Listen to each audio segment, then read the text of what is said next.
Pronto. Estamos estudando os dispensacionalismos e o reino de Deus, é o capítulo 3 do nosso livro Manual das Escatologias. Eu falei com o irmão Elias que o capítulo é muito grande, então tem muita coisa para a gente avaliar. E hoje nós iremos ver uma, uma colocação que é feita por aliancistas, por dispensacionalistas progressivos e por dispensacionalistas clássicos e revisados numa visão diferente do reino. Os aliancistas acreditam que a igreja é a expressão do reino. E eles olham lá para Israel no Antigo Testamento e vê a igreja, e olham para a igreja no Novo Testamento e vê Israel. E assim como para eles Israel no Antigo Testamento é a expressão do reino, a igreja no Novo Testamento é a expressão do reino. De forma definitiva, vale dizer isso.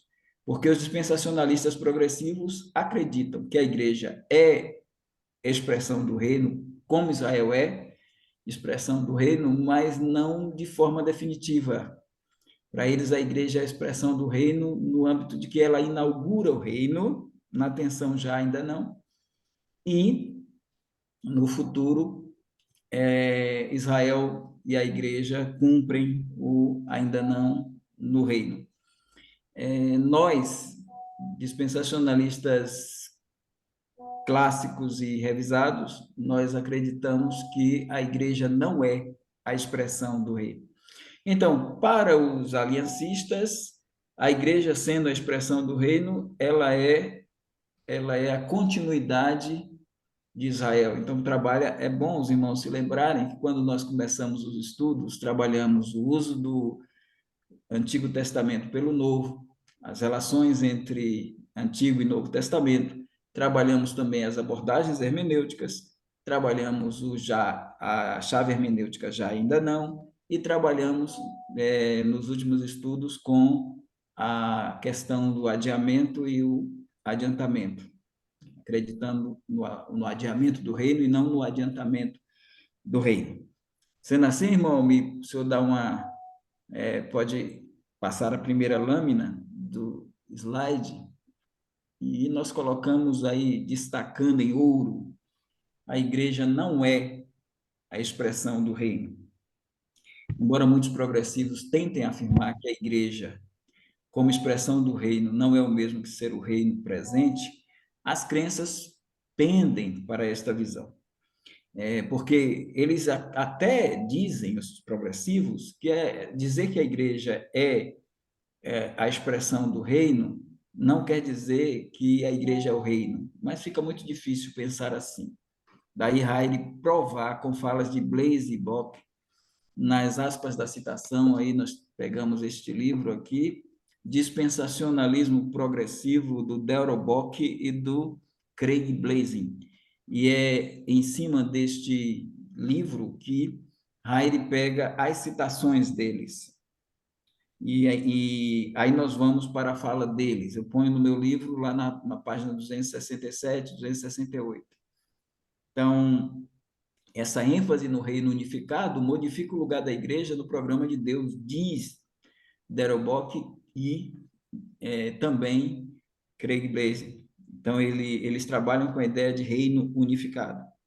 A igreja é chamada de vislumbre prévio do reino e posto avançado do reino, segundo eles. A igreja é uma revelação presente do reino messiânico. A igreja é uma revelação presente do reino messiânico na visão do DP. Essa ênfase provém do foco que se dá ao reino e autoridade atuais do Senhor como sendo messiânicos. Ele está entronizado, nota bem, a fala deles, Cristo está entronizado e reina no céu sobre o trono de Davi. Ou seja, para eles, o trono da destra de Deus, aquele em que Jesus está assentado desde a ascensão, é o trono de Davi. em cumprimento inaugural da Aliança Davídica. Ou seja, eles acreditam que a Aliança Davídica foi inaugurada pela igreja. E, encarnado como Filho de Deus, não como a humanidade em geral. Portanto, os progressivos concluem que a igreja é a realidade presente do reino escatológico. E aí a fala é deles mesmos. Esses mentores do dispensacionalismo progressivo dizem, eu destaco aqui, ela é o reino hoje. Então, eles acreditam que a igreja é o reino hoje. Fato que nós não endossamos, né? Por não ser realmente um fato. Pode seguir, irmão Almi. Então, a visão do DP sobre Israel no Antigo Testamento como expressão do reino de Deus e a igreja em um Novo Testamento como expressão desse mesmo reino perpassa pela tensão já ainda não. E aí nós temos uma fala do pastor Valdir Veras, hoje ele é o editor da Editora Batista Regular, um homem de Deus, e nós amamos, respeitamos, eu tenho um carinho especial, conheço o pastor Valnei, mas como eu disse ao irmão Elias, irmão Elias que colocou pontuou, né, sobre o livro, que nós não estamos aqui a combater pessoas, nós estamos aqui a debater ideias. E aí pedimos licença para discordar do pastor Valdir Veras. Ele fez depois vocês podem clicar lá no Seminário Batista Regular Bereano, lá do Rio Grande do Norte, fez uma série de estudos, 8 estudos para cada. Então, o pastor Valdir Veras, ele foi chamado, e o pastor Helder Cardim. Helder Cardim é reitor do Seminário Palavra da Vida, e ele é batista bíblico.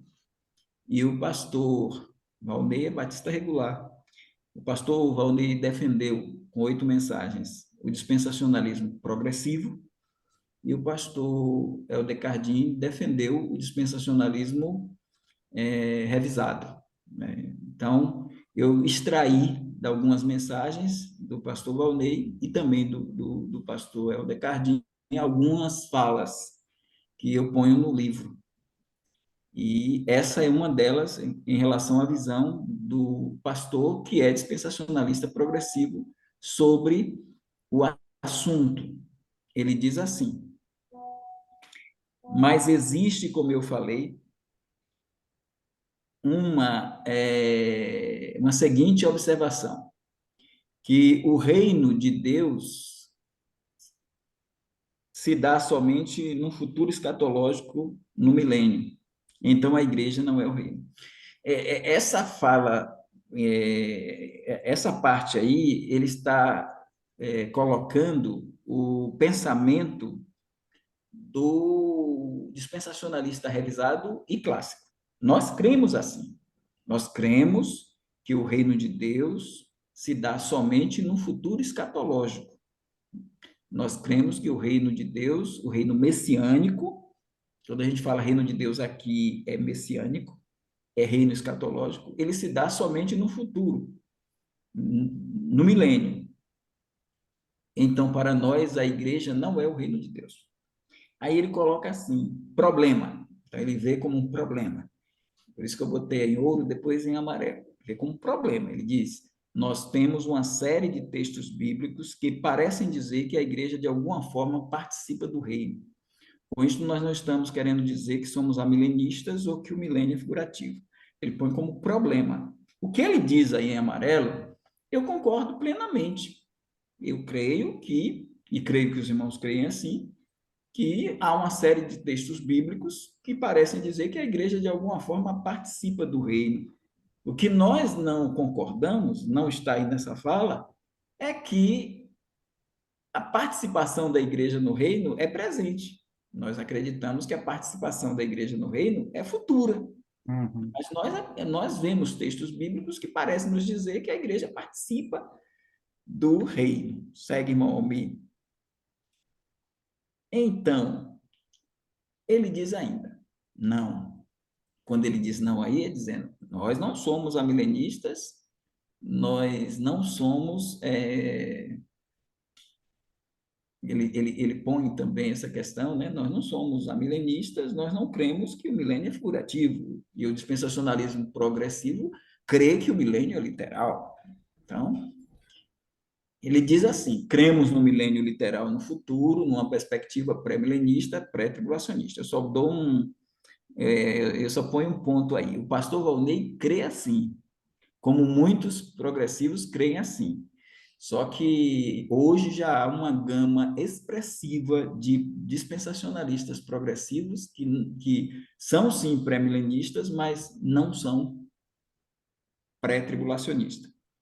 Então, hoje nós temos muitos dispensacionalistas progressivos que são pré-ira, alguns são pós-tribulacionistas, não são mid, porque o mid está sem ibope hoje, né? São poucas pessoas que são mid-tribulacionistas, mas tem gente que acredita na pré-ira e no pós-tribulacionismo. Depois a gente explica melhor essas visões, mas o que eu quero dizer de antemão é que o pastor disse: cremos numa perspectiva pré-milenista e pré-tribulacionista, mas tem muitos, inclusive, a gente pode dizer categoricamente que Craig Blazing é pré-tribulacionista, mas nós não temos certeza de qual a posição, por exemplo, de Darrell Bock, de Robert Salce nessas questões. No entanto, pelas próprias afirmações bíblicas, você tem que fazer uma ginástica exegética muito grande para defender que a igreja não tem nada a ver com o reino de Deus, ele diz. Mas eu volto a dizer, veja bem, quando ele diz que você tem que fazer uma ginástica exegética muito grande para defender que a igreja não tem nada a ver com o reino de Deus, eu ponho um ponto aí também, porque nós não dizemos que a igreja não tem nada a ver com o reino de Deus, de maneira nenhuma. Nós cremos que a igreja tem a ver com o reino de Deus.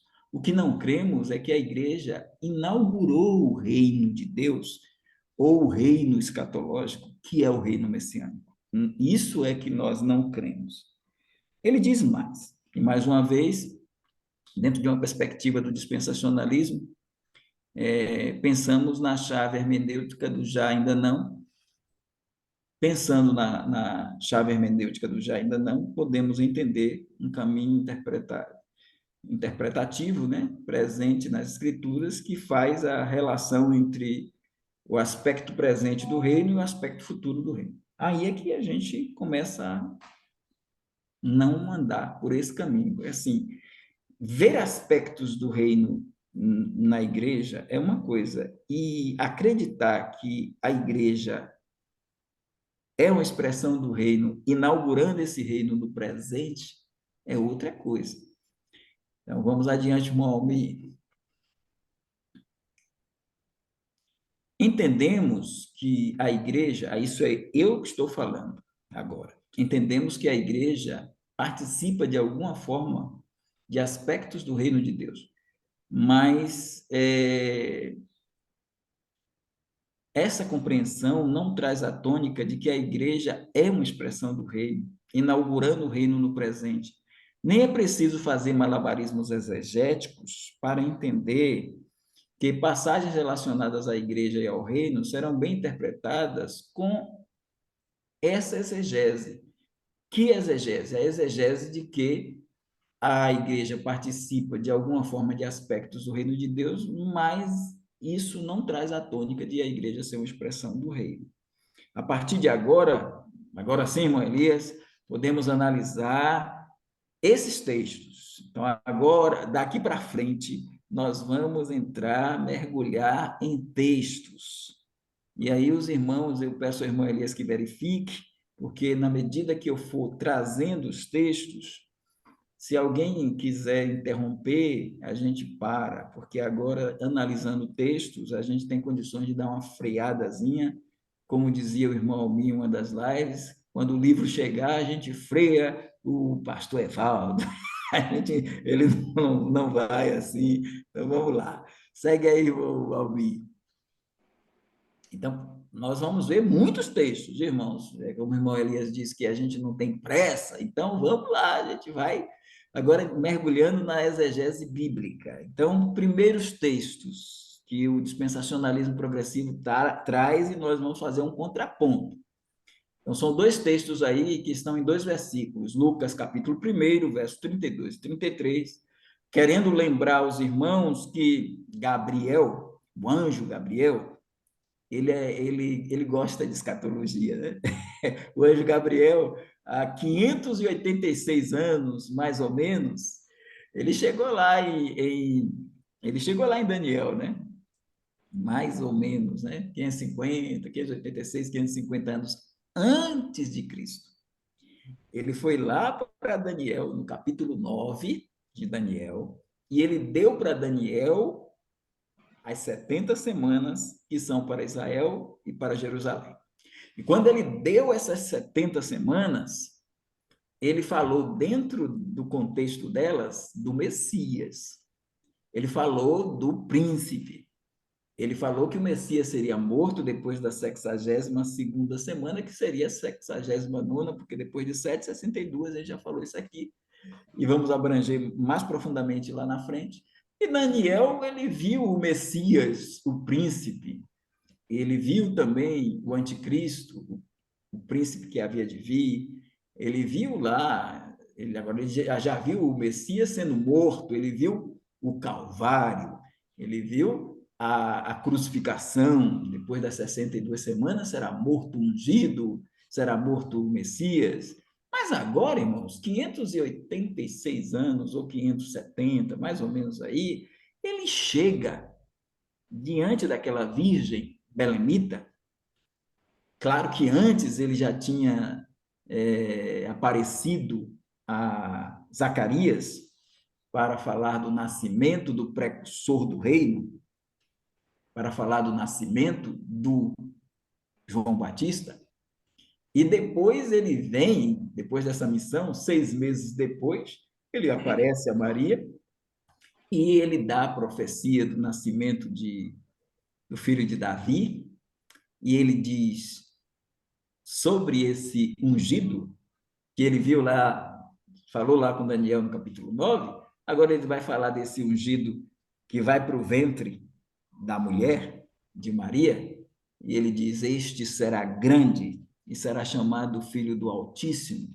Deus, o Senhor, lhe dará o trono de Davi, seu pai, e ele reinará para sempre sobre a casa de Israel, e o seu reino não terá fim. Eu coloquei em destaque aí o trono, a casa e o reino, só para a gente pensar. Qual é a análise do dispensacionalismo progressivo? É esta. Lucas, capítulo 1, verso 32, obviamente é um texto que nós não poderíamos deixar de ler para tentar perceber a igreja como expressão do reino de Deus. Eu paro aqui. Essa é a fala. A expressão do reino de Deus na terra. Eu paro aqui para perguntar a vocês. Olhem para esse texto e me digam se vocês estão percebendo a igreja como expressão do reino.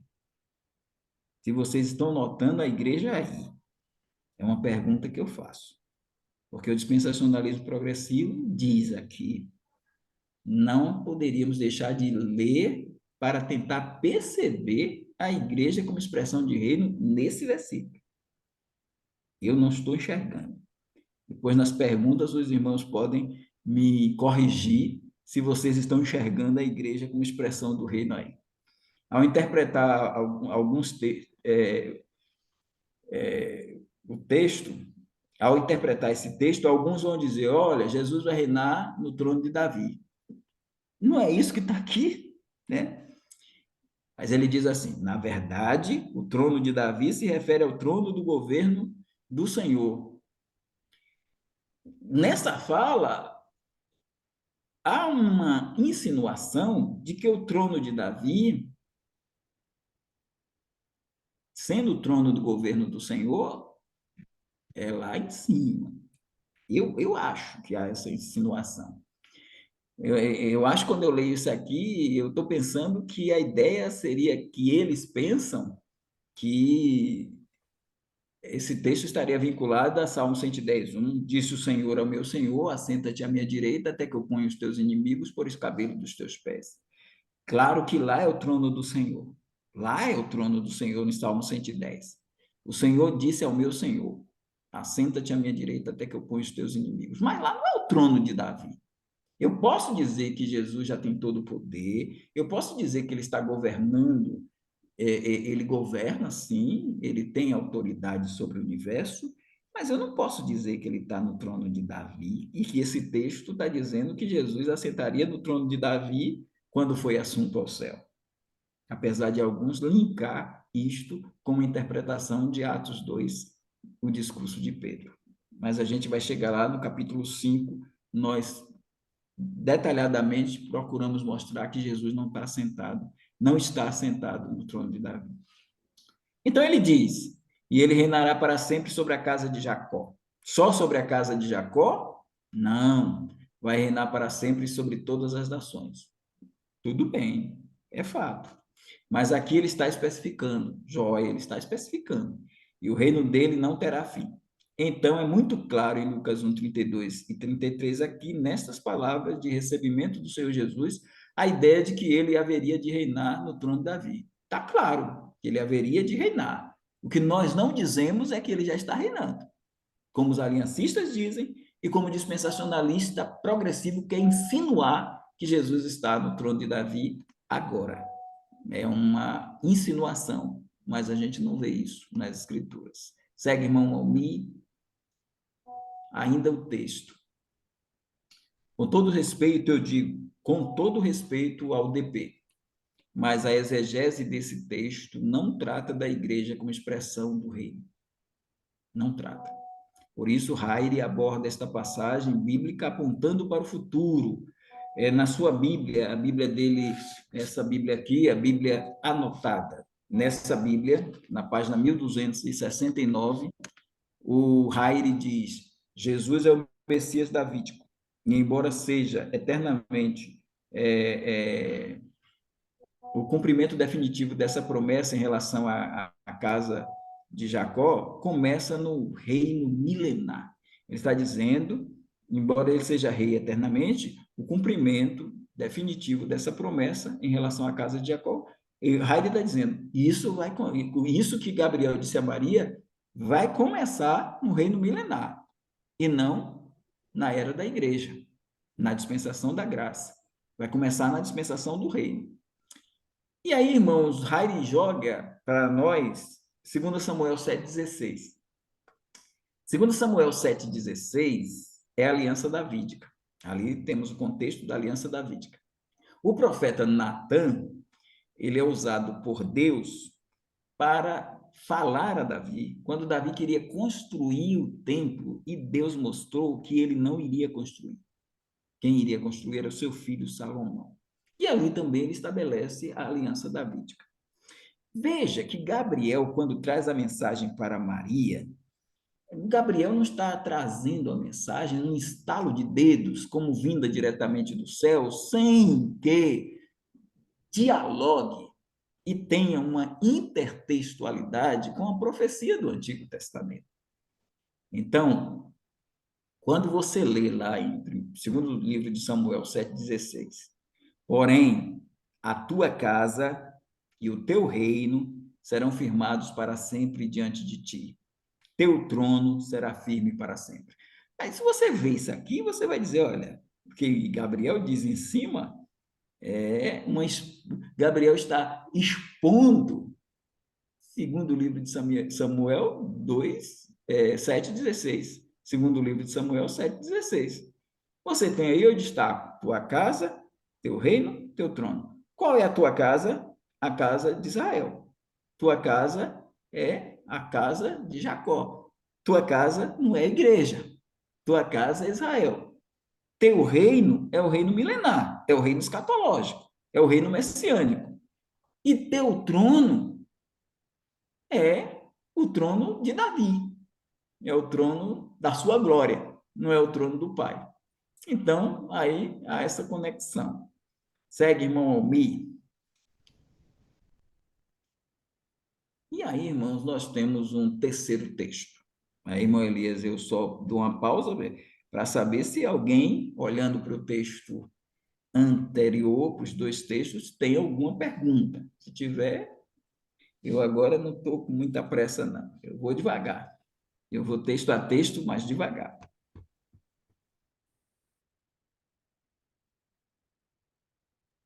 Tem alguém, irmão Elias? A gente segue.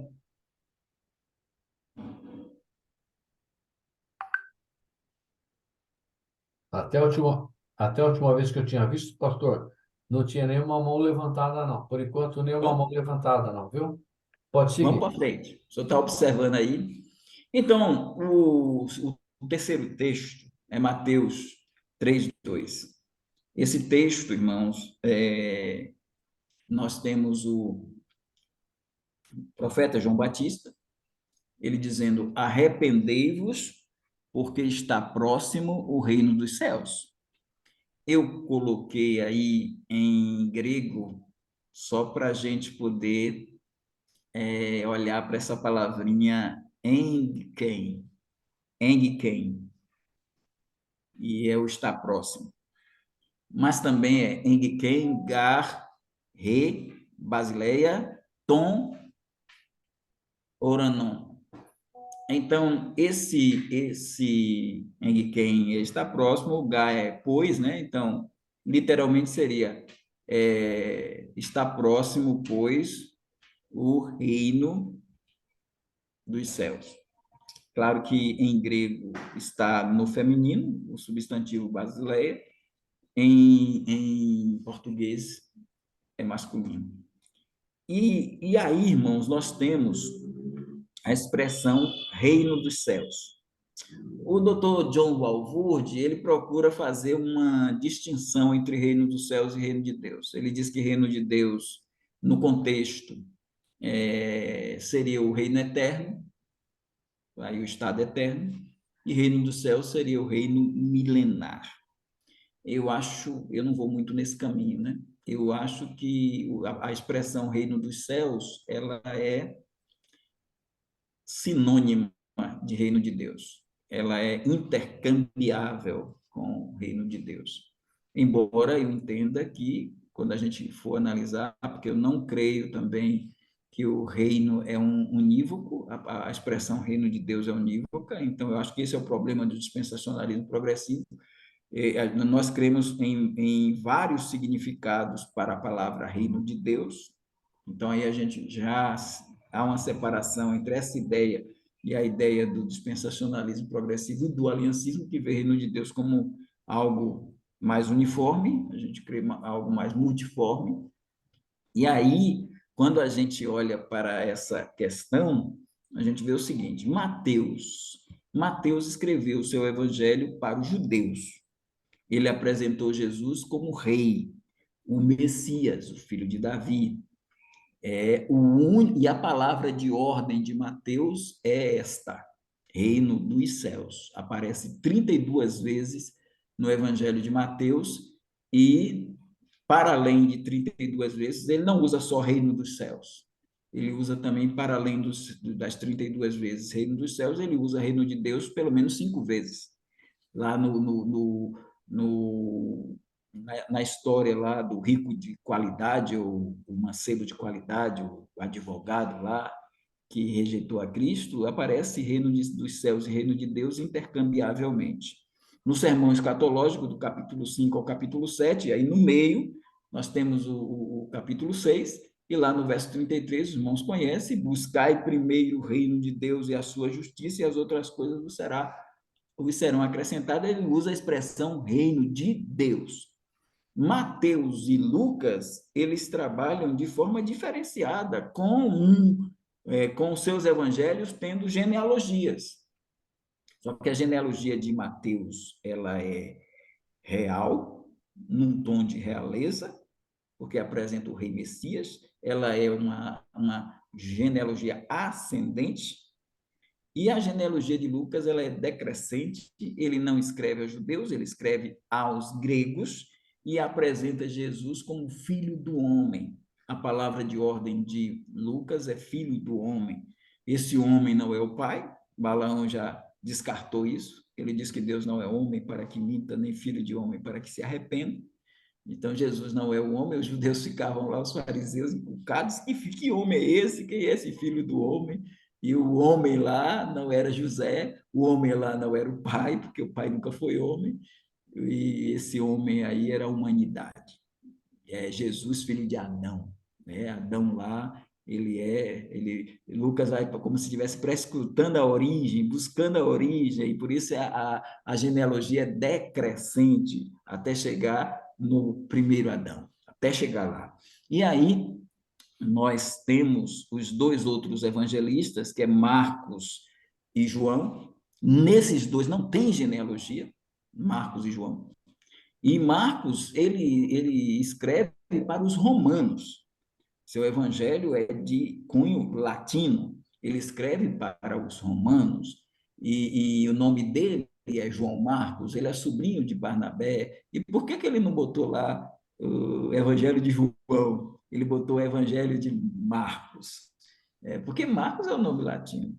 Alguém poderia dizer, ele não botou João porque ia ter dois Joões no Evangelho. Como é que ia ficar esse negócio? Mas o outro João escreveu já velhinho, com quase 100 anos. E Marcos é o primeiro dos quatro evangelistas, segundo muitos teólogos, é o primeiro a escrever o Evangelho. Então, Marcos colocou o nome Marcos por estratégia, para ele, como dentro de um contexto de serviço ao Império Romano, como escravo do Império Romano, mostrar o escravo perfeito, lá de capítulo 61 de Isaías 53, o escravo perfeito, o servo perfeito. Então apresenta Jesus como servo, e ninguém quer saber quem é o pai, quem é a mãe, quem é o avô, quem é o bisavô de um escravo. Então Marcos não tem genealogia. E é rápido, a palavra de ordem de Marcos, se você abrir agora na sua Bíblia, de forma espontânea aí, abrir em qualquer lugar de Marcos, você vai ter a palavra logo, logo, logo, logo, logo, porque é um servo rápido, ágil, trabalhador, e aí até o evangelho é tão curto, né? A rapidez é tão grande que ele é o mais curto, tem 16 capítulos. E aí nós vamos para João, que não tem genealogia, porque apresenta Jesus, o evangelho dele não é sinótico, não é sob a mesma ótica, porque é um evangelho diferenciado. Enquanto Marcos escreve para os romanos, Mateus para os judeus, Lucas para os gregos, João é universal, escreve de forma universal e apresenta Jesus como Deus.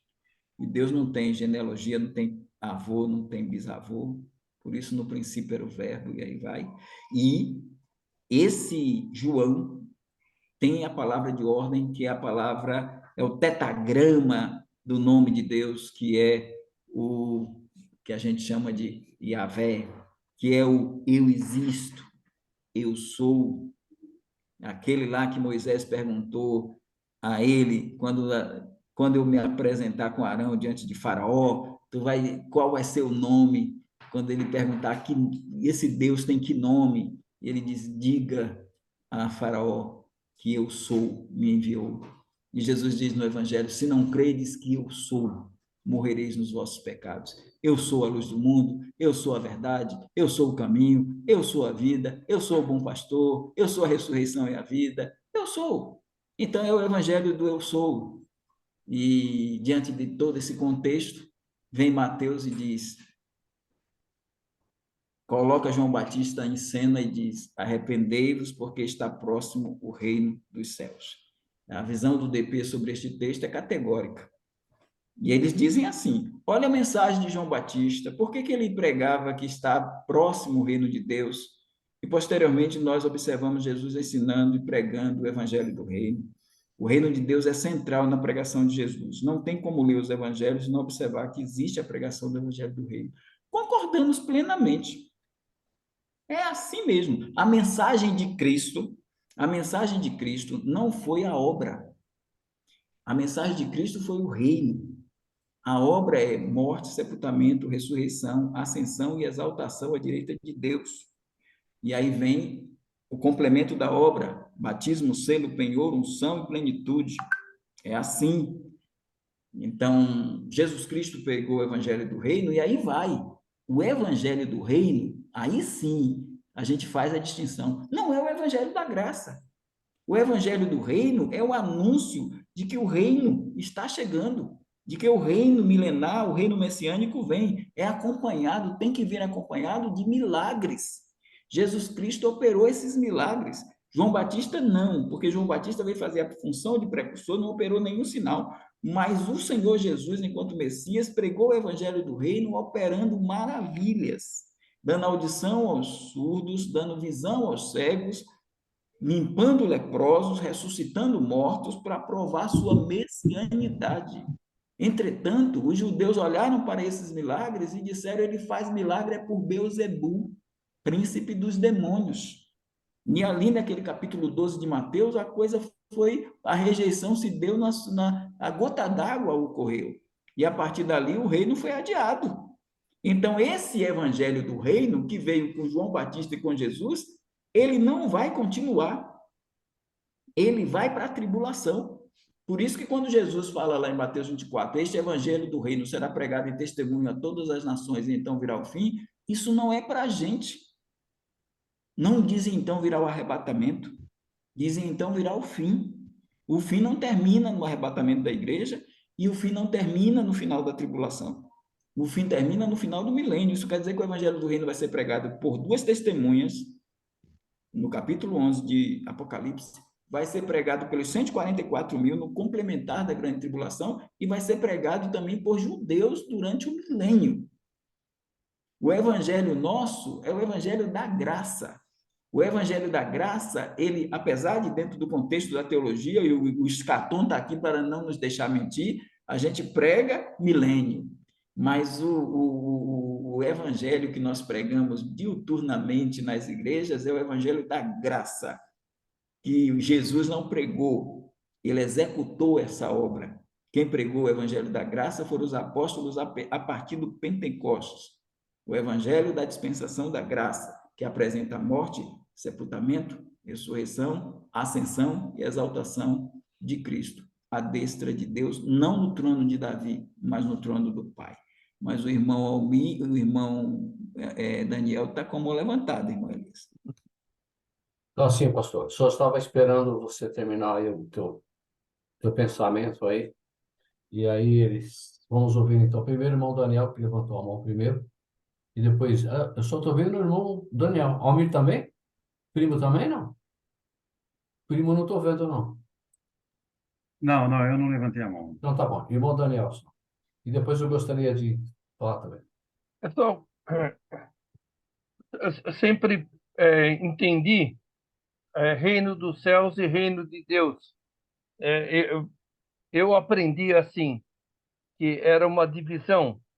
Quando fala de reino de Deus, é o sistema do reinado, o trono, as coisas que fazem parte do reino de Deus.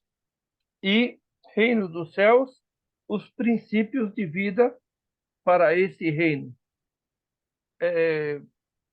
Como que fica quando diz que os dois são sinônimos? Abandona essa ideia, melhor? Eu acredito, irmão Daniel, que ela não é uma ideia muito eficaz, no Uhum. sentido de que você tem Mateus só usando, é só Mateus que usa. E quando a gente vai para os evangelhos, porque Mateus, como Mateus escreveu para os judeus, Judeus. e os judeus tinham aquela cautela com o nome de Deus, então se troca o dos céus, de Deus, por dos céus, em vários aspectos. Mas é claro que Mateus também usa 5 vezes a palavra reino de Deus. É fato que, quando a gente olha reino dos céus, nas parábolas do capítulo 13, existem relações com crentes e incrédulos. Isso é fato. Porque você tem, por exemplo, o reino de Deus é semelhante ao homem que jogou a rede ao mar e pegou toda a qualidade de peixes. Então, não pegou só peixes bons, pegou peixes bons e ruins. O reino dos céus é como como 10 virgens, que não tem nada a ver com o arrebatamento da igreja. Mas as 10 virgens ali, 5 são prudentes, 5 são loucas, então 5 perecem, então 5 não são crentes e 5 são crentes. O reino dos céus é semelhante ao homem, a questão dos talentos, né? Aquele que viajou e o que enterrou o talento se perdeu. Então, você tem, quando se abrange o reino dos céus, em muitos aspectos, a presença de crentes incrédulos. Eu penso que John Walvoord, quando fez essa divisão, ele estava pensando nisso, porque, por exemplo, no milênio, apesar de se entrar nele, e aí você tem Mateus 18, versículo 3, se vocês não se tornarem como uma criança, de modo algum poderão entrar no reino dos céus. E tem lá com Nicodemos, em João 3, quem não nascer de novo não pode entrar no reino de Deus. Então, se a gente pensar na entrada no milênio, só entra crentes. Mas durante o milênio, nascem incrédulos. Assim, No final do milênio, tem uma rebelião. Mas no estado eterno,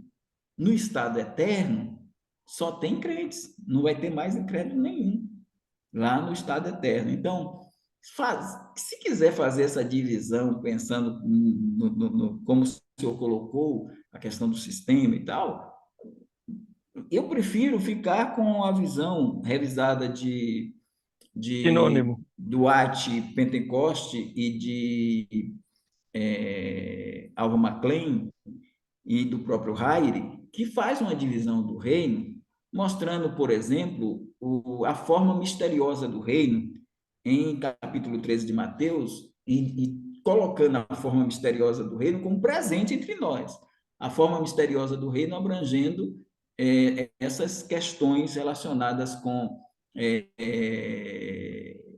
os segredos do reino dos céus. Jesus falou, né? A vós é dado conhecer os mistérios. Então, essa forma misteriosa do reino, abrangendo desde Jesus Cristo até o Armagedon, e a gente vai andando com essas questões de poder até, que não é algo para agora no sentido primário, mas que no secundário sim, você pensar, por exemplo, numa cristandade onde você tem joio e trigo convivendo.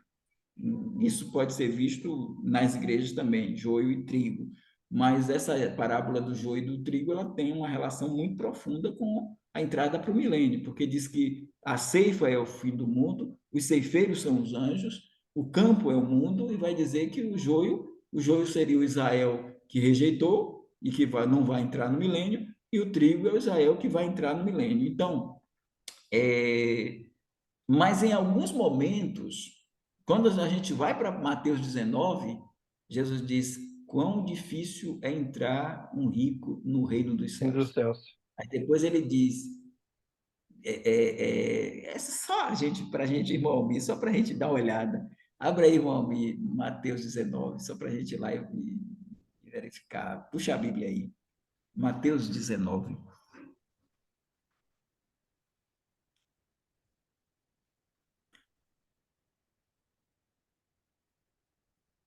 Aí o senhor pode pegar pode pegar corrigida, viu?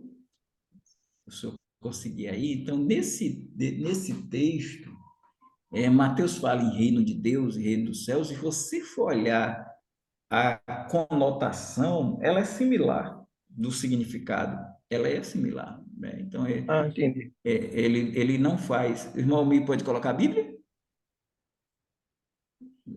Ou está com alguma dificuldade? Se tiver, a gente abre aqui e lê.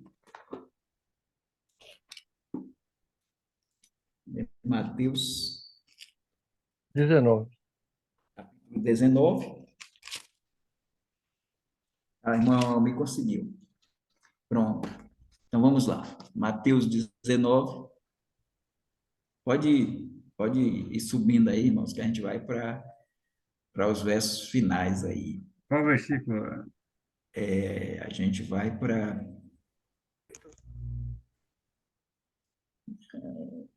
Mateus. A gente sobe um pouquinho.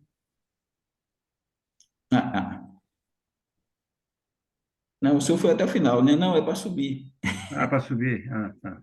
Vamos lá, dar uma olhadinha aí. Aqui no. Que o senhor está indo muito rápido. Qual versículo? Só falar que eu já É porque eu Claro, tô Pastor, tentando. não é versículo 23, não? Vamos para o 23. 23, não é? Disse então Jesus aos discípulos: em verdade vos digo que é difícil um rico, entrar um rico no reino dos céus. Aí você olha o 24. E outra vez vos digo que é mais fácil passar um camelo pelo fundo de uma agulha do que entrar um rico no reino de Deus. Olha, irmãos, essa expressão, entrar um rico no reino dos céus, é igualzinha a entrar o rico no reino de Deus, é só um reforço. Então, quando você olha aí, você não consegue, irmão Daniel, distinguir entre uma coisa e outra. Claro, É. volto a dizer, quando a gente vê no capítulo 13 muitas parábolas ali, a gente consegue entender que no reino dos céus a gente encontra em muitos aspectos, quando o reino dos céus está se dirigindo a milênio, a gente encontra, ou a entrada do milênio, ou a vivência no milênio, a gente encontra a presença de salvos e perdidos. No reino de Deus futuro, a gente não vai encontrar salvos e perdidos, pensando no reino de Deus, estado eterno. Certo? É Ok. isso. Obrigado. pastor Evaldo, e o versículo de Lucas 11:2, quando Jesus, em sua oração, ele diz lá, Pai nosso que estás no céu, depois ele faz referência ao reino. Ali não seria também algo assim, mencionado reino dos céus, porque justamente aqui no texto ele diz, Pai nosso que estás no céu. Será que a relação reino-céu não tem a ver com isso?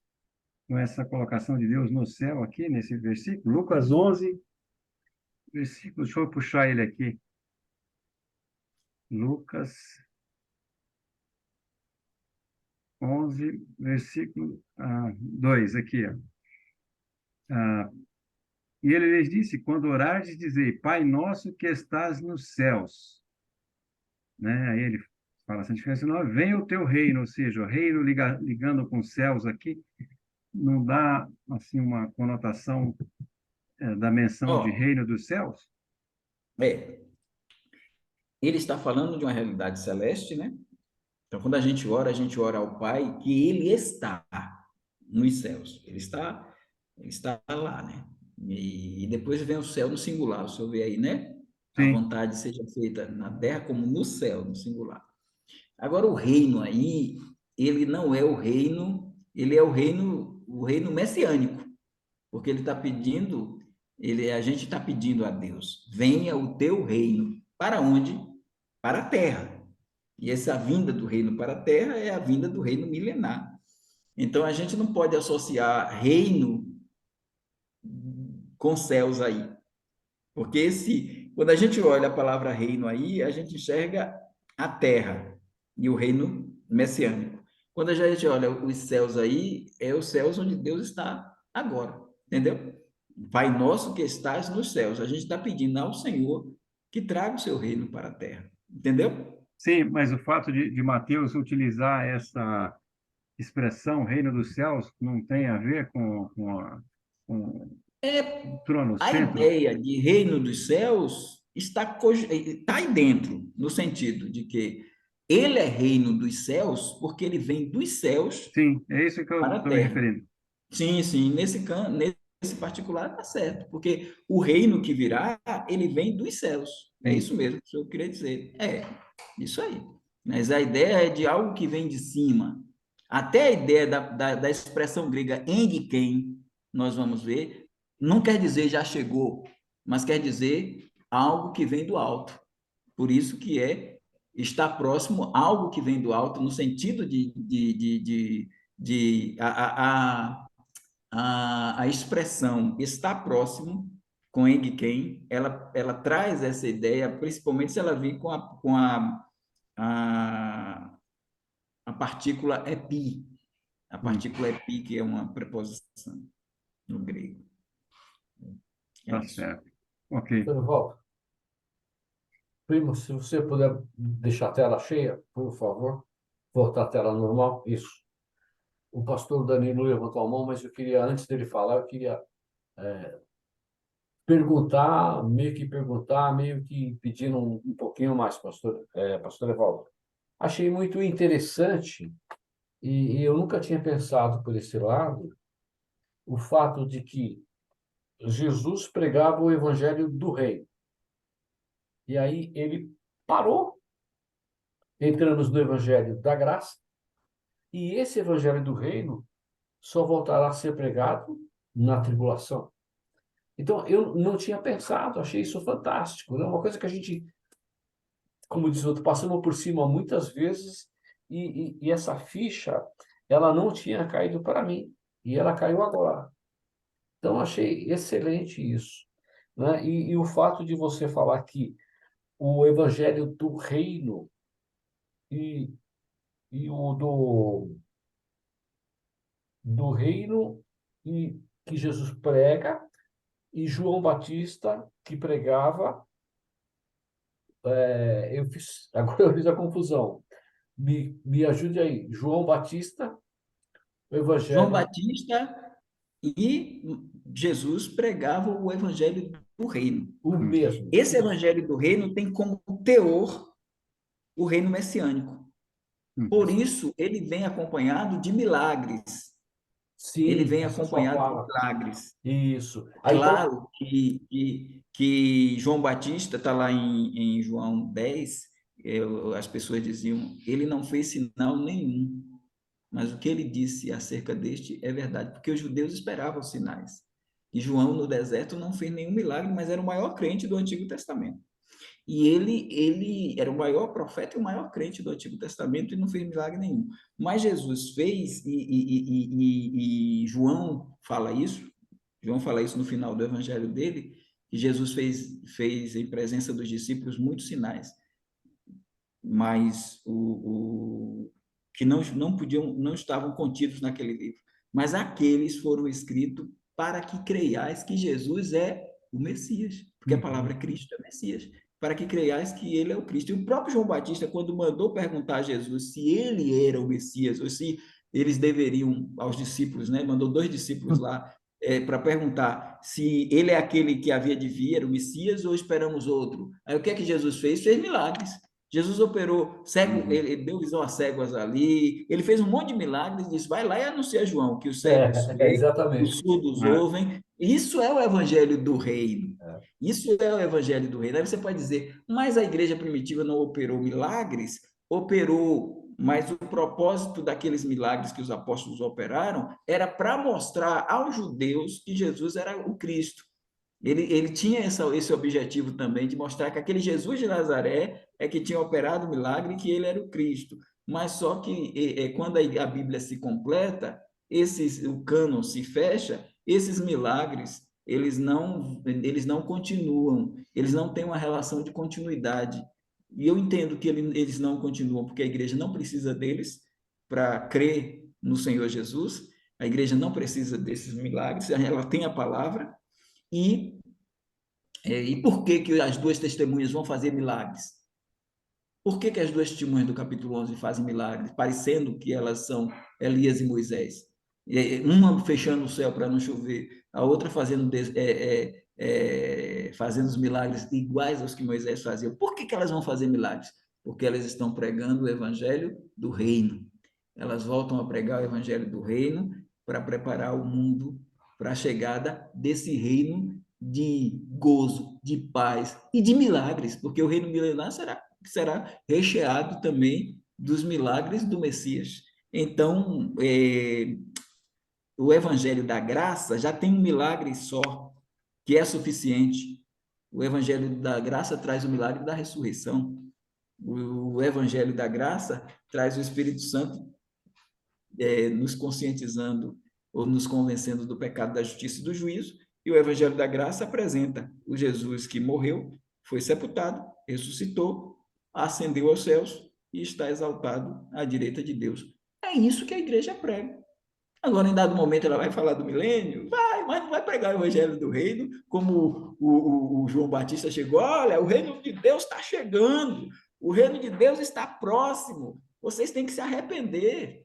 E Jesus disse: quando eu faço milagres, é porque o reino de Deus chegou, ou está chegando. no sentido do evangelho do reino, mas quando a rejeição dos judeus se dá, é Beuzebu, expulsa esses demônios por Beuzebu, aí blasfemaram contra o Espírito Santo, e Jesus aí, ó, a partir daí, Jesus se afasta disso, porque agora o evangelho vai se estender para a igreja, e aí o evangelho do reino dá um stand-by para a chegada do evangelho da graça. Gostei desse stand-by aí, desse Evangelho do Reino em stand-by. Estamos no Evangelho da Graça. Sensacional, muito bom. Pastor Danilo, desculpa, viu, pastor? É que eu estava com isso Não, de na maneira cabeça que alguma, eu irmão. precisava falar, viu, irmão? Pastor Pelo Danilo, contrário, o irmão até me ajudou, porque era justamente essa questão que eu ia perguntar para o pastor Evaldo, que seria, ó, como o pastor já acabou de explicar, que seria correto pensar que o evangelho do reino seria focado nos judeus e nos prosélitos, os gentios que viriam se converter ao judaísmo, e ao mesmo tempo o evangelho da graça seria já direcionado à igreja a partir de Pentecostes. E é interessante a maneira como o pastor colocou, porque até a ênfase da pregação deixa isso claro, né? Porque antes creia que o reino está vindo. Depois, crê no Senhor Jesus para que seja salvo tu e a tua casa. O reino já não é mais citado, né? Então, a minha dúvida é justamente essa, mas que também já foi respondida pelo pastor. Agora, só para corroborar com a ideia que o pastor está apresentando, sempre quando relaciona essa questão de tempo, né? Eu gosto sempre de analisar a questão do tempo verbal. E nas duas referências que o pastor citou, a ideia é exatamente essa, como ele tem colocado. Porque, por exemplo, em Lucas capítulo 1, versículo 32, quando fala a respeito de dar o trono de Davi ao Senhor Jesus Cristo, o tempo verbal é futuro do indicativo médio. E a ideia do futuro aqui está trazendo a ideia de algo que vai acontecer, que não aconteceu, mas que ainda vai acontecer. É como se alguém estivesse de fora observando o futuro e indicando, olha, esse evento ainda vai acontecer, é certeza. O indicativo apresenta isso. É certeza, mas ainda vai acontecer. E aí eu me lembro agora que o pastor colocou exatamente isso no começo, quando falou de Gabriel, né? Gabriel já estava lá com Daniel, apontando a ideia, olha, esses eventos vão acontecer, ele apresenta-se a Maria, ainda vai acontecer, é certeza que vai acontecer, mas não naquele momento, mas só lá no futuro.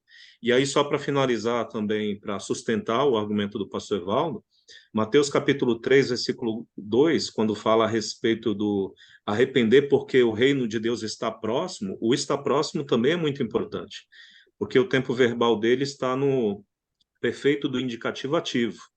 É o evento que, nesse sentido, está completo no passado, porque o Messias já havia chegado, mas que poderia trazer resultados no presente. Ou seja, se eles naquele momento tivessem aceitado Jesus como Messias, o reino estava estabelecido.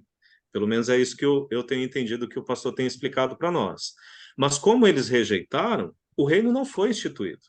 Então, isso foi lançado para o futuro, corroborando com a ideia de Lucas, capítulo 1, versículo 32, que foi justamente o que Gabriel trouxe a Maria e também a Daniel e os demais textos citados, né? Se fôssemos acreditar naquilo que foi apresentado, com a ideia de o reino já está instituído, Jesus já está no trono, pelo menos penso eu que o tempo verbal deveria estar no presente, né? Porque é algo que já aconteceu, que está em progresso. Mas não é isso que nenhum dos textos, pelo menos aqueles que foram utilizados para trazer essa suposta ideia, apresenta, né? Pelo contrário, realmente aponta para algo do futuro. Então era só isso para colaborar aí. muito bom. Antes, primo, antes de você falar, só mais uma coisinha, pastor Evaldo. Em Mateus 19, 23, e depois Mateus 19, 24, me lembro que você disse que era igual, né? A minha pergunta, não sei se você é reino de Deus, né? Reino dos céus ali, chegou a ver a palavra no grego, se é a mesma palavra ou não? Ou só olhou a tradução? Porque depois eu vou Não, ficar curioso para ver. não, no grego é diferente. Você tem Basileia Tuteu, que é reino de Deus, e Basileia Tom Oranon, que é reino dos céus. Então, as palavras são diferentes, mas quando a gente olha os dois versículos, a gente percebe que as expressões são intercambiáveis. Então, Entendi. por conta disso aí, Entendi. Ok. Obrigado, pastor. Primo. Então, né, queria voltar aí no que o irmão mencionou a respeito associando os milagres ao Evangelho do Reino. Então, esse grupo, né, dos aliancistas e DP, como eles creem? Então, eles creem também, né, que se o reino já está sendo praticado, então a ação dos milagres também está tendo uma continuidade, é isso? O senhor foi em cima do calcanhar de Aquiles deles. E o Hayre, no livro dele Dispensacionalismo, que é ditado pela editora Batista Regular, pega pelo pé. Ele diz, porque na realidade aliancistas e dispensacionalistas progressivos não são são cessacionistas. São Claro que confusos, né? tem alguns poucos. O Hernandes Dias Lopes não é cessacionista, ele crê que os dons continuam, mas a maioria crê que os dons cessaram. Aí Hayre diz: como é que fica isso? Então, pois é. Se vocês acreditam que o reino foi inaugurado, então os milagres têm que continuar. Uhum. Aí os pentecostais e neopentecostais estão cobertos de razão. E aí, como é que fica? Vocês que acreditam que a palavra de Deus, no fechar do cânon, os dons cessaram, os dons carismáticos, os dons revelatórios, os dons de sinais. E como é que fica isso? Eles não Uhum. vão poder responder, Pois é. porque o senhor tocou aí no ponto-chave. Não tem como.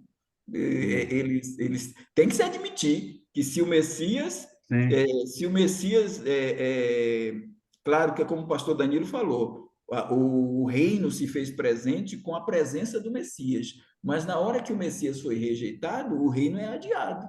E a pregação desse evangelho do reino, que é acompanhada de milagres, ela vai cessar. Ela vai ter então, se não cessa, se inaugurou, então a relação é de continuidade. Se foi adiado, aí há uma descontinuidade. Essa é a questão. Pastor, para aqueles que sempre se perguntaram, poxa, por que a gente não vê milagres como na época de Jesus? Eis uma boa resposta, né? Pois é. E é por isso que a conta não fecha. Se você não segue uma linha, né, de entendimento, uma hora você não vai ter resposta, né, para algumas coisas, né? E, e o ciclo de milagres bíblicos, ele fecha com 4 estágios. 4. Moisés e Josué, primeiro. Elias e Eliseu, segundo. Jesus e os apóstolos, terceiro. Elias e Moisés, provavelmente, o quarto, que é lá as 2 testemunhas. Então, esse é o ciclo, em duplas. Moisés e Josué, Elias e Eliseu, não tem em outro canto. É assim, olha o Antigo Testamento. Moisés e Josué, Elias e Eliseu. Olha o Novo Testamento, Jesus e os apóstolos, e depois, no capítulo 11 de Apocalipse, na tribulação, as 2 testemunhas. É isso aí. Muito bom. Muito bom. Beleza, Abril. Pastor Lorival, por favor. Com relação à tua pergunta, Elias, se no grego a palavra é a mesma, né? No grego a gramática funciona diferente. Os substantivos eles são classificados em casos, nominativo, genitivo, ablativo, locativo, instrumental, enfim. E a palavra reino aí é as duas, no caso de Mateus, né, 19, a palavra reino é o mesmo caso acusativo. O caso acusativo, ele indica... Espera aí que eu estou na gramática aqui. É tipo um objeto direto, né, que responde à pergunta, que coisa? É objeto direto. Então, agora, o dois céus, as palavras céus já é genitivo. Então, o genitivo, ele indica posse, né? Ou ele descreve, ou define, especifica uma situação. Então, como primeira menção é reino de Deus, então, né, está dizendo que o reino é de Deus, pertence a Deus, né? E o reino dos céus também está definindo que aquele reino não só está nos céus, como ele pertence aos céus, não é o reino da terra, né? Então, a gramática ajuda também a definir, ah, e você ter a certeza de que, nesse caso, trata-se, né, de uma situação similar. Muito bom.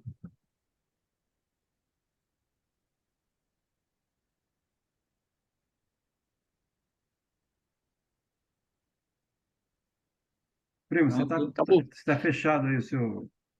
É, isso é interessante porque a ideia de reino dos Irmã céus, Cristina, por favor. a ideia de reino dos céus é de algo que vem de cima para baixo, né? Que o irmão pertence aos céus e vem para a terra durante o milênio de Cristo. É isso. Eu agora, Elias. Isso. Ó, Por eu favor. não estou conseguindo achar aqui na minha Bíblia. Nossa, acho que roubaram o versículo aqui, mas não sei, tudo bem. Que fala que, em Mateus, lá no julgamento, que eles falam assim, mas então nós fizemos muitas maravilhas. Eu sei que é os judeus. É o mesmo evangelho do reino, porque eles vão fazer maravilhas, mas não em nome do Senhor, mas é o evangelho do reino que está sendo pregado lá. É isso? Não sei se eu me fiz entender. É Mateus 7, irmã. Mas que fala, então não precisa muitas maravilhas, expulsamos Isso. demônios, e ele fala, apartados É. de mim, não vos conheço. É o evangelho do reino que vai ser pregado lá na frente ou é pregado agora? Isso que esse capítulo 7 é bem interessante, porque Jesus está atrás de frutos. Ele Aqueles está atrás de frutos frutos. Ele começa do versículo 15 até o verso 23, ele vai trabalhando que pela árvore se conhece os frutos. Não pode, aí ele vai expressando. Então, esses frutos, João Batista cobrava pregando o evangelho do reino. E Jesus está cobrando pregando o evangelho do reino. Esses frutos são frutos do arrependimento, que é diferente dos frutos do Espírito. Eu friso isso para destacar a diferença da era da graça, onde os crentes da igreja produzem fruto do Espírito, e a diferença desse contexto, tanto que os lavradores maus ali, eles não produziram frutos, e aí vai passar para outros lavradores que vão produzir frutos, que são frutos de arrependimento. E dentro desse contexto do arrependimento, vem o complementar com os milagres, os sinais.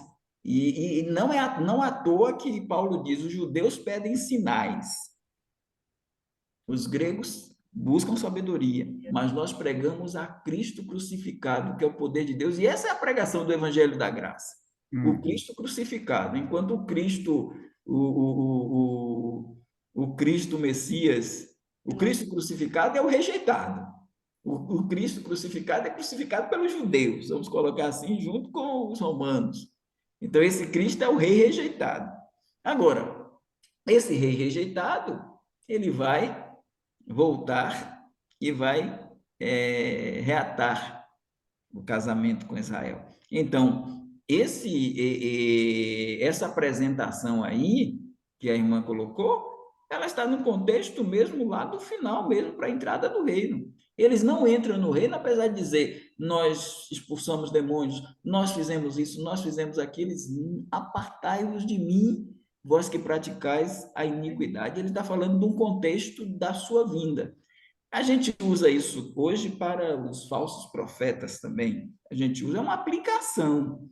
Mas se a gente pensar em termos do evangelho, do reino, a gente entende que há essa necessidade mesmo dos milagres acompanharem. E porque os milagres vão mostrar que há um reino de bonança, há um reino de justiça, há um reino de paz, há um reino de harmonia, e haverá. É um milagre você ver a criança andando com o urso, a criança andando com o leão, a criança colocando a mão na toca do basilisco e nada e não haver nenhum problema. E a gente vai notando no livro de Atos que os milagres eles vão acontecendo muito no contexto dos judeus. muito no contexto dos judeus. Porque gentil, irmã, gentil gentil crê e aceita Jesus e vamos para frente. A gente crê, nós somos realmente crentes, porque nós não vimos e cremos. Uma vez Jesus disse para Israel, pregando, irmão Elias, o evangelho do reino, ele disse para Israel: se vocês não verem sinais e milagres, vocês não acreditam. Então, porque eles querem mesmo. E quando chegaram para Jesus, disseram: queremos ver da tua parte algum sinal. E ele já tinha multiplicado pães e peixes. Mas eles ainda insistiram: queremos ver algum sinal. Jesus disse: nenhum sinal vos será dado, senão o do profeta Jonas. Como ficou 3 dias e 3 noites no ventre do grande peixe, assim eu ficarei no seio da terra. Assim, ele está dando o milagre da ressurreição. Então, que eles não creram.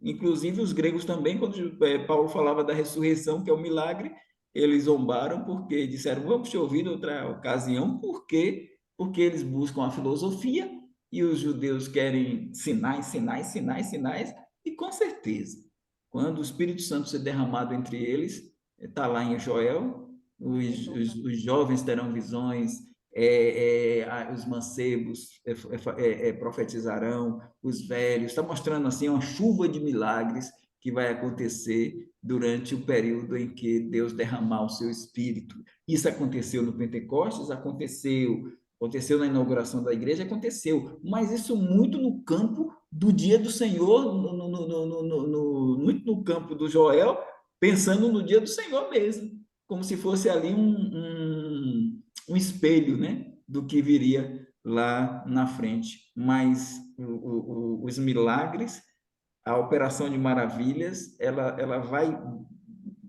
ir para os judeus.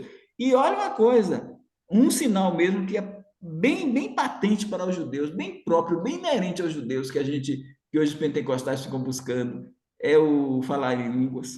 O dom de línguas, Paulo diz em 1 Coríntios 14 que o dom de línguas é um sinal para os judeus. Ele mostra que o dom de línguas, a gente acompanha em todos os momentos.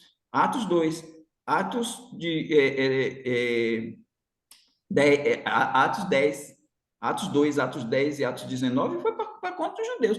Até Atos 10, que é pregação aos gentios, começando ali com Cornélio e família, eles falaram línguas para poder convencer os 6 judeus que foram com Pedro de que os gentios tinham sido agraciados com o evangelho. Eles não falaram língua como sinal para eles, não, foi um sinal para os judeus. E no capítulo 19, os 12 discípulos de João Batista falaram em línguas para provar que a mensagem de Paulo era a mensagem que eles deveriam aderir ao invés da mensagem que eles receberam inicial de João Batista. Porque eu penso assim, João Batista pregou o evangelho do reino, Paulo agora está com o evangelho da graça. E aí, por isso, eles tinham que agora vamos para cá, vamos para esse caminho aqui, deixa as questões de João lá para cima, lá para o período tribulacional, quando Deus vai tratar com judeus, e na tribulação que ele vai começar a tratar com judeus, esses milagres do Evangelho do Reino vêm como imã, atraindo para cá, para preparar o povo para a chegada do Messias. Obrigado, graças a Deus que fomos agraciados com a graça. Obrigada. Amém. Amém. Irmão Amém. Carlos, por favor. Eu quero fazer coro aqui com o irmão Elias. A ficha caiu para mim também, viu, irmão Elias, com relação a essa peculiaridade, né, de que enquanto o Senhor Jesus estava, o evangelho do reino era pregado, né, e quando a igreja começou, foi o evangelho da graça.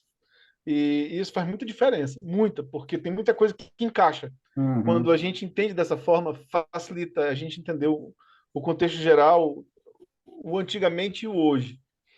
Agora, eu queria só fazer um comentário, porque, por exemplo, o pastor Evaldo falou que Hernandes Dias Lopes ele não é cessacionista, né?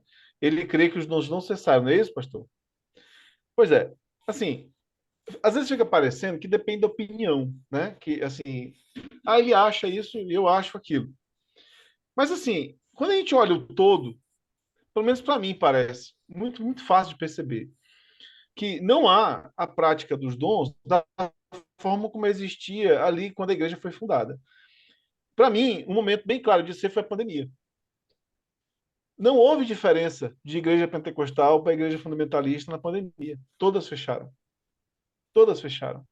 Não houve uma igreja que conseguisse operar sinais e evitasse do seu povo contrair a Covid e conseguisse manter suas portas abertas. A gente tem crente pentecostal. Inclusive, só abrindo parênteses, inclusive eu vi um vídeo pequeno de um motorista da Igreja da Graça, trazendo no carro o R.R. Soares, vindo do hospital com Covid, com a máscara lá, e estava com Covid, e ele estava trazendo o R.R. Soares, aquele que dá o show da fé.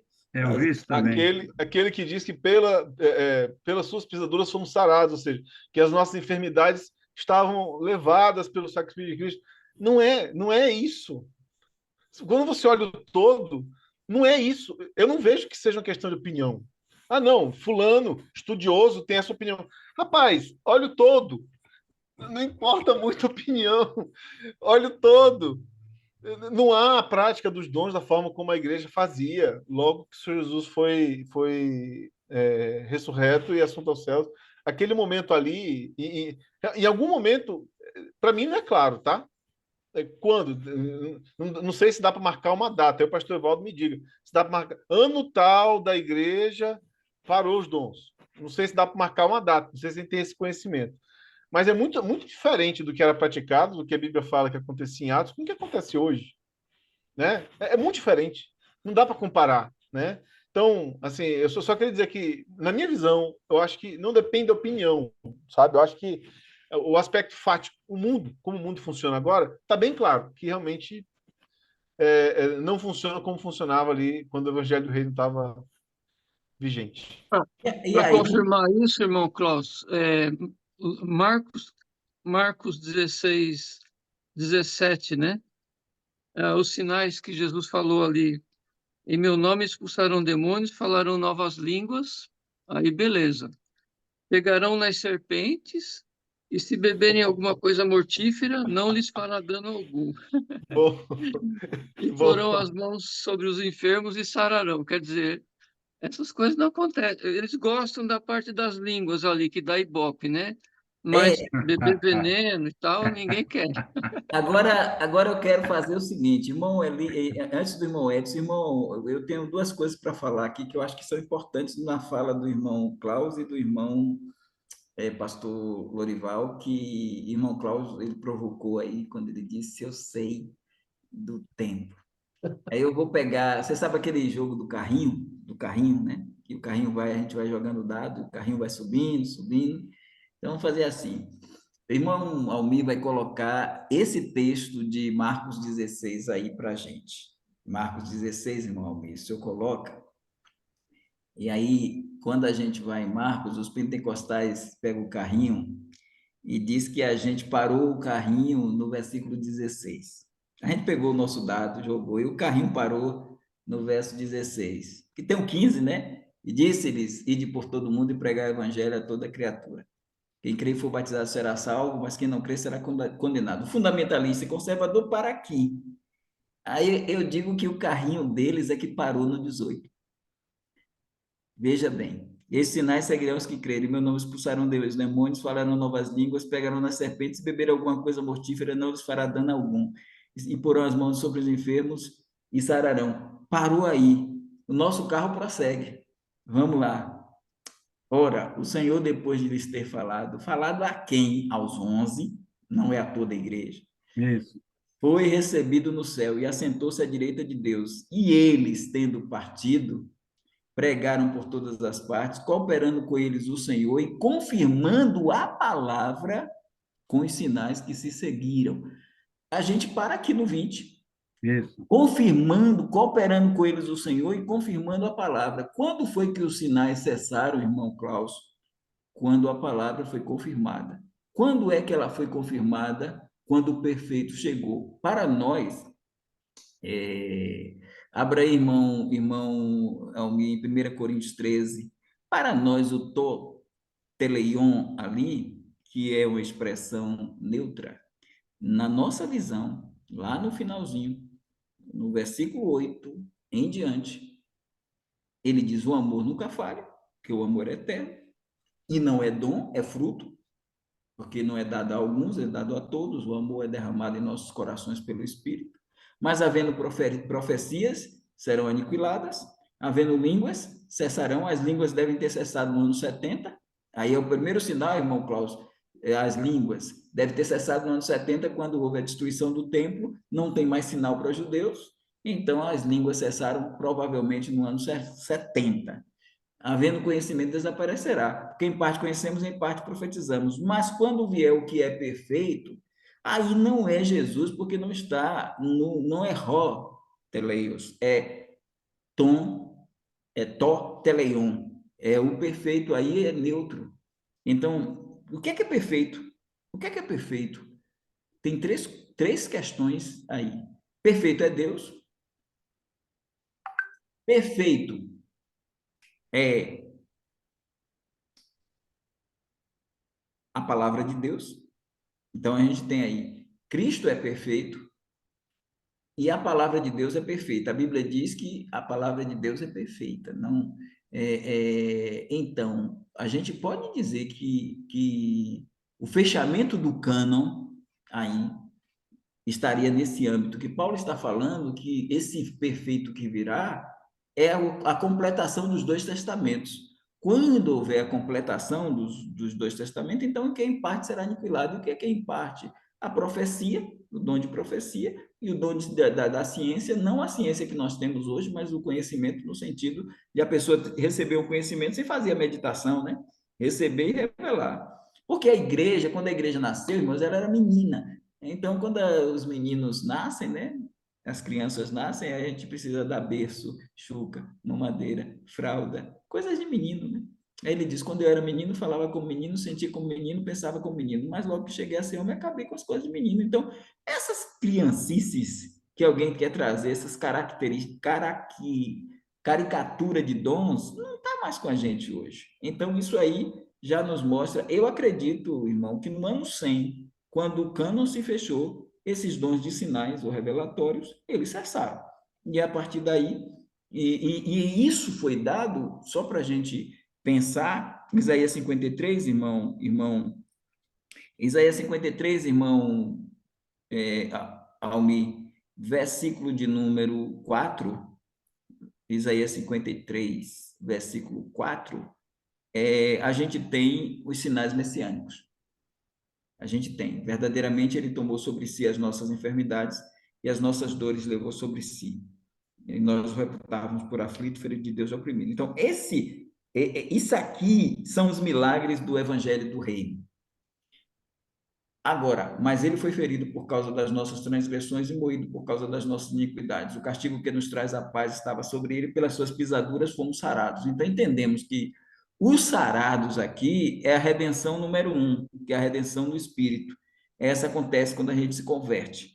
O texto 4, ele traz o ministério de Cristo. Aí você vai para o irmão Almir, vai para o capítulo 8 de Mateus 8, e a gente pensa em Isaías, que os pentecostais querem pegar, o irmão falou dessa turma pentecostal, o irmão Klaus falou, né?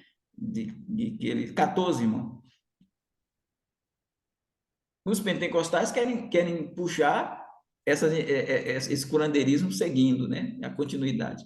Mas olha aí, ele entra na casa de Pedro, vê a sogra acamada, com febre, toca-lhe na mão, e a febre a deixa, e levanta-se, ela se levanta e serve a Jesus e aos discípulos. E aí diz, chegada a tarde, trouxeram-lhe muitos endemoniados, e ele, com sua palavra, expulsava deles os espíritos e curou todos os que estavam enfermos. E aí ele joga o Isaías, para que se cumprisse o que fora dito pelo profeta Isaías, que diz, ele tomou sobre si as nossas enfermidades e levou as nossas doenças. Isso aí está no ministério de Jesus, isso não está no Calvário, isso está no ministério de Jesus. Então, essa é a operação dos milagres messiânicos oriundos do Evangelho do Reino, proclamado por Isaías 53:4.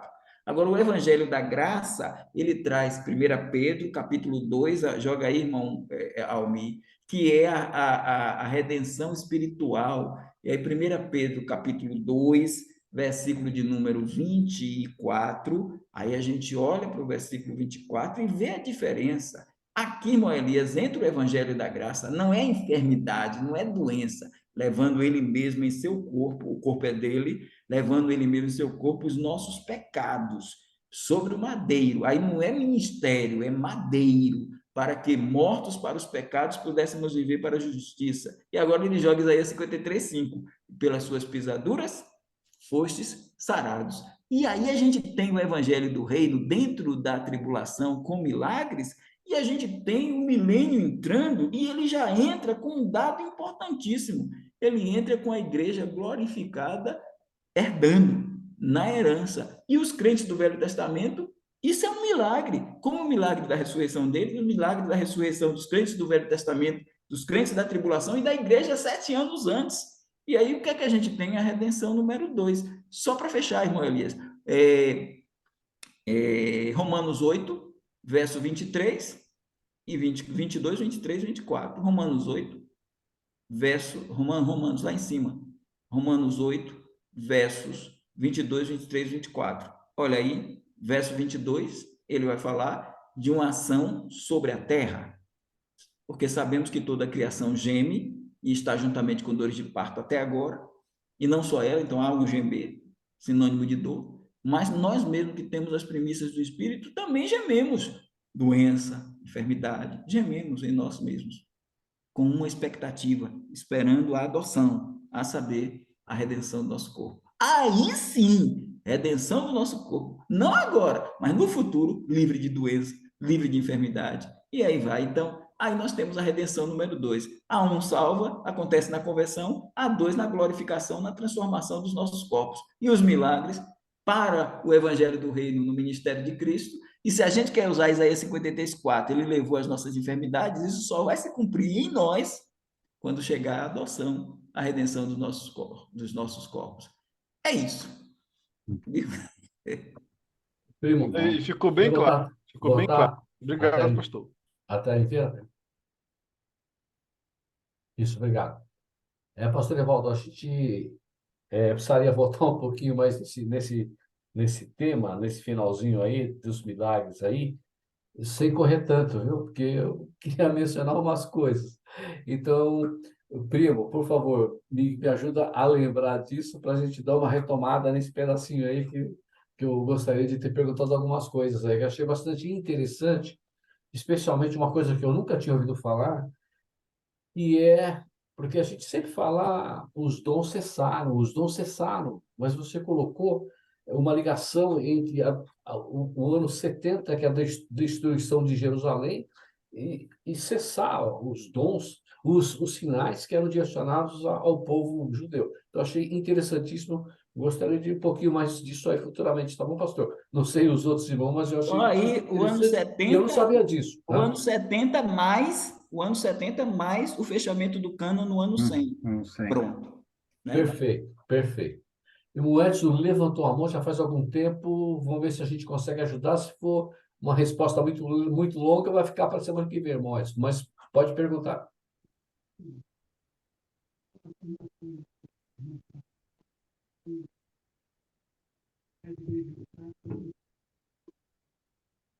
Nós não estamos ouvindo, irmão.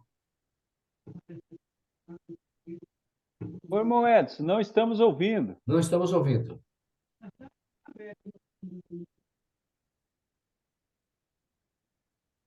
Ainda não, irmão.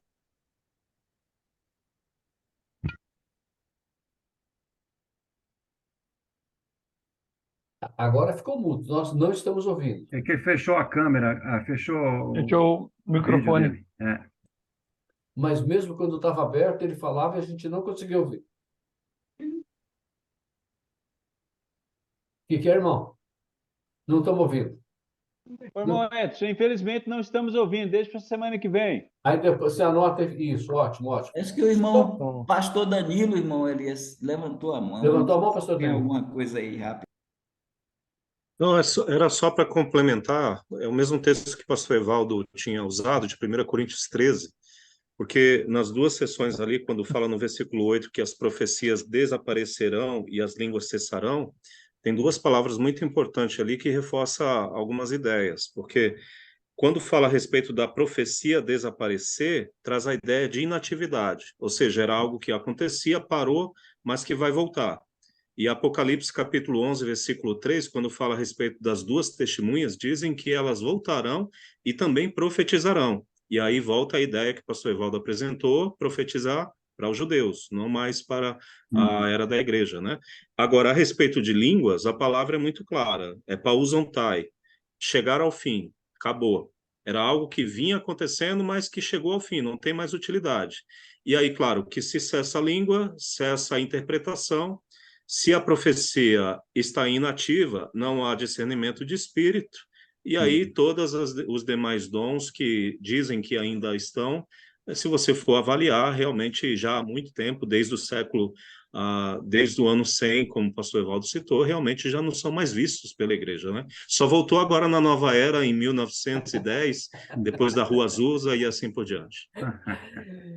E, bom, eu vou falar como diz o pessoal. Pega a visão aí, pastor Danilo, pega a visão aí. É o seguinte, semana que vem você vai falar sobre esse tema, já estou intimando aqui, vai falar sobre esse tema aí que você falou agora, de cessar milagres aí, vai pegar essa dica do pastor Evaldo, e você vai falar. Você vai ter meia hora, 40 minutos, uma hora, pode se preparar e vir falar para a gente sobre isso, tá certo, pastor Evaldo? Já está Eu acho feito. que é melhor deixar o pastor Evaldo falar, hein, meu irmão? Ele tem mais propriedade. Não, a Eu semana falei que vem, eu a falei semana que vem será você, né? eu falei pastor? com o irmão Ei, meu irmão. Elias, Hã? eu falei com o irmão Elias que na terça-feira próxima eu estou completando 55 anos de vida. Amém. E eu Amém. estive morto no ano passado. Então eu preciso de este dia me dedicar à minha esposa, minha filha e curtir um pouco isso. Então eu vou pedir desculpa aí ao grupo Escatom, mas está em boas mãos. O pastor Danilo vai ter o tempo todo que o pastor Evaldo tem, que além de completar 55 anos de vida, eu completo 31 de casado. Então, é uma data muito especial para mim. Então, eu estou deixando, eu estarei com os irmãos de volta de hoje a 15 dias. E eu queria dizer aos irmãos, que coisa maravilhosa, os irmãos perceberam. Eu vou só dizer uma coisa aos irmãos. Pastor Evaldo? Melhorou, o som estava baixo. A gente só analisou 2 versículos. Sabe quantos tem? Acho que 30 para a gente analisar. 30. Então, a gente Não chegou temos ali, pressa. a gente chegou ali no terceiro, que o Mateus 3, né, pastor Danilo? 3, 2. Então, a gente tem aí, e assim, vocês vão encontrar em algum momento Paulo falando, eu preguei o evangelho do reino de Deus, mas não é o evangelho do reino como a gente vai mostrar onde tem reino de Deus, onde tem reino, nós vamos analisar com os irmãos para perceber tudo isso que a gente viu hoje e notar que não temos uma inauguração do reino hoje, nós não temos uma inauguração desse reino messiânico que aliancistas e progressivos querem. Por isso que o manual é uma crítica, os irmãos viram lá, Manual Bíblico das Escatologias, uma crítica ao aliancismo e ao progressismo. Ao aliancismo progressivo e ao dispensacionalismo progressivo. Porque, irmão Elias e os irmãos, eu sei que vocês andaram lá e fizeram um ótimo trabalho com o pastor Bezerra, os irmãos antes, mas agora a gente está numa outra dimensão. Isso é algo Exato. que nos ajuda Amém. a ter uma visão mais global da coisa. Muito bom, sim, Amém. fantástico. E eu não ia falar nada, mas já que ele falou, ele realmente a semana que vem não estará conosco por um motivo muito justo. E a semana que vem nós vamos ainda discutir durante a semana, mas nós vamos ter, a princípio, 2 preletores, né, pastor? Tem um que não sabe ainda, né, pastor Evaldo? Não sabe que nós vamos falar com ele. Mas nós vamos falar com ele, que é o irmão Klaus, aí ele até assustou lá, mas nós vamos falar com ele. Então, nós vamos ter o irmão Klaus e o pastor Danilo com esses 2 temas aí, que tenho certeza que serão interessantes. E depois, na outra semana, permitindo Deus. E eu vou assistir com toda. Na quarta-feira, já estou ligado na live para ouvir o estudo desses 2. Tá bom, amados, um grande prazer, uma bênção estar aqui. O pastor Dilson entrou um pouco depois, a gente não deu boa noite para ele, mas ele está ali quietinho ouvindo. Boa noite, pastor Dilson, tudo bem? Tudo em paz? Prazer em vê-lo. Vamos encerrar com uma oração. Eu tenho hoje lá, pastor Lorival, por gentileza, que nos despeça com uma oração. Muito obrigado a todos. Deus abençoe a todos.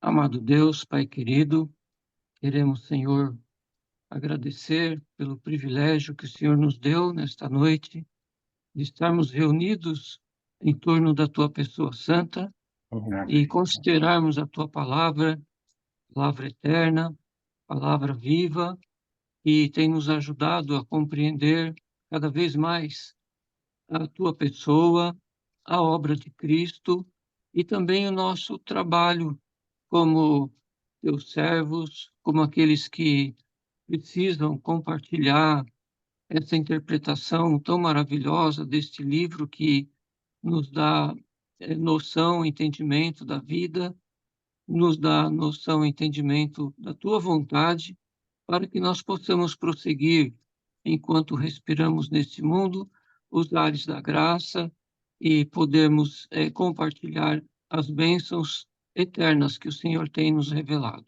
Amém. E louvamos pela vida e pessoa do pastor Evaldo. Deus, queremos desde já agradecer que tudo que o Senhor tem feito na sua vida e queremos de forma também especial, ó Deus, pedir que o Senhor conceda a ele esta bênção que ele vai comemorar na semana que vem, de um ano de sobrevida, um ano em que o Senhor tem ajudado ele nessa nova jornada, também no seu aniversário de casamento, que o Senhor esteja fortalecendo a sua vida e abençoando o seu matrimônio, a sua família, Amém. ajudando ele, o Deus, a se entregar cada vez mais nesse entendimento da tua pessoa e compartilhando conosco essa compreensão. E somos muito privilegiados e felizes e alegres, ó Deus, por estarmos desfrutando com Ele de tudo isso.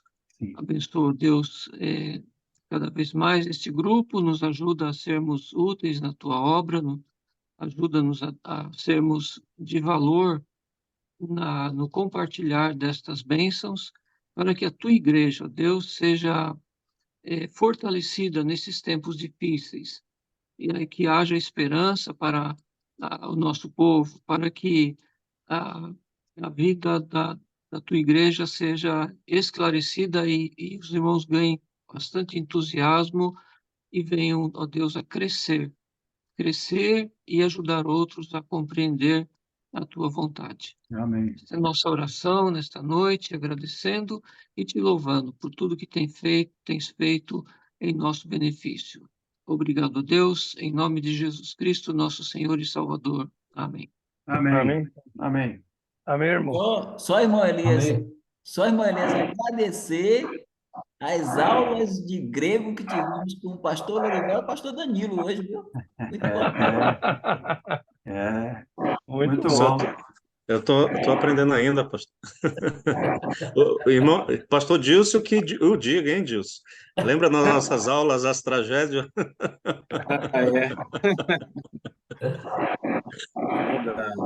Muito Uma bom. boa noite, meus irmãos. Deus Boa noite, abençoe. irmão. Boa noite, irmãos. Abraço a Boa todos. noite, gente. Pessoal. Deus abençoe a Boa todos. noite, Deus Boa abençoe. noite. Deus Um abençoe. abraço. Obrigado. Ulisses, Obrigado boa pelo noite, tempo. Ulisses. Deus abençoe.